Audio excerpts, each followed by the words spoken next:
Hello, I'm Jack Nichols and welcome to highlights of the 2010 AutoGP Formula Sim Racing World Championship.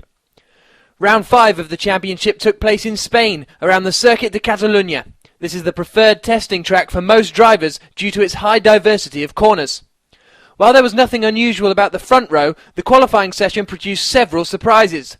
Domagoj Malezic took pole, 1/10 of a second ahead of Bono Hoyes, with Bruno Marquez in third. Blair Disley put in an amazing lap to qualify in fourth, and Poniatowski continued his impressive qualifying form to take fifth position. The big surprises were Matteo Prévost, who set the sixth fastest time, and Morgan Moran driving for the brand new SimRacing zone, qualifying seventh. To the race starts, and while Hoyes made the best start off the line, the Twister engines clearly had more power down the straight, with Marquez getting alongside Hoyes for turn 1. In the run down into the first corner, Tom Ely missed his braking point and crunched his car into the back of Lee Morris. The rest of the field carefully made their way through the first sector, with Malezic carrying the lead and Marquez and Hoyes continuing to fight for second place. Poniatowski moved up into fourth after light contact between Disley and Moran dropped Disley down into sixth. Ronnie Hannell was moving up the order after starting in the midfield and was now placed in fifth. Patrick De Witt's race soon went sour when he made a late passing attempt on Nilsson, locking up and spinning his car. Both of the Roaldo racing cars were now inside the top 10 for the first time this season. As Malezic slowly started to establish a lead, Hoyes was unable to create a gap back to Marquez. Poniatowski was holding on strongly to fourth place, with Hannell not far behind. Championship leader Rasmus Tali was making an incredible charge through the field after a nightmare qualifying session, but was unable to find a way to pass Blair Disley. An unusual incident occurred in the first round of stops, when Marquez followed Hoyes into the pit lane.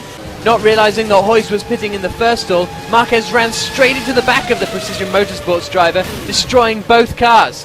It was race over for Hoyes and Marquez. With two of the main contenders out of the race, Malezic now had a big lead over Hannell in second, who had leapfrogged Poniatowski in third. Rasmus Tali was up into fourth, ahead of Blair Disley in fifth. Much to everyone's surprise, Poniatowski was managing to close down the gap to Hannell in front, and on lap 36, Poniatowski lined up Hannell down the main straight and slipped past his fellow German into turn 1. With no answer, Hannell quickly lost touch with the SB Motorsports car. At the second set of stops, disaster struck the Roaldo racing team when Prévost's pit crew were unable to correctly put on his new tyres, and the Frenchman had to drive another lap and pit again.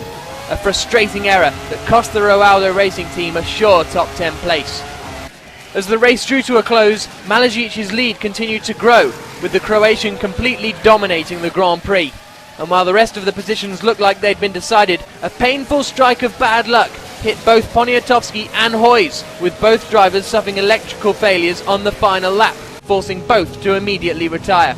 This is the second time in 4 races that Hoyes has been robbed of a podium position due to an electrical fault. Becoming the first driver in 2010 to win twice, Domagoj Malezic crossed the finish line for a thoroughly deserved first place. Rasmus Tali finished up in second, and Blair Disley's consistency saw the Australian take his second podium of the season. Jaakko Mikkonen finished in fourth, and a surprisingly quick pace resulted in Fredrik Nilsson taking fifth, scoring the first points for Roaldo Racing. Rasmus Tali has retained his lead in the Drivers' Championship, but Malezic's victory puts him just 2 points behind. Mikkonen has continued his surge up through the standings and is now in third, 1 point ahead of Marquez. Precision's tactic of juggling its top drivers into the main team backfired here at Spain, with only Leon Cavallo scoring points. This gave Twister a 29-point lead in the constructors' standings. Torrent Motorsport's impressive result has given the team 4th place, but a minor incident involving Rickard Helston may see a handful of points taken away from them. There are now 4 teams in the race for 3rd position. The next race will be the Monaco Grand Prix. You can tune in at 5:25 PM GMT on the 2nd of May for the multi-BC broadcast. To watch the action live, go to www.formula-simracing.net and follow the links to the live broadcast.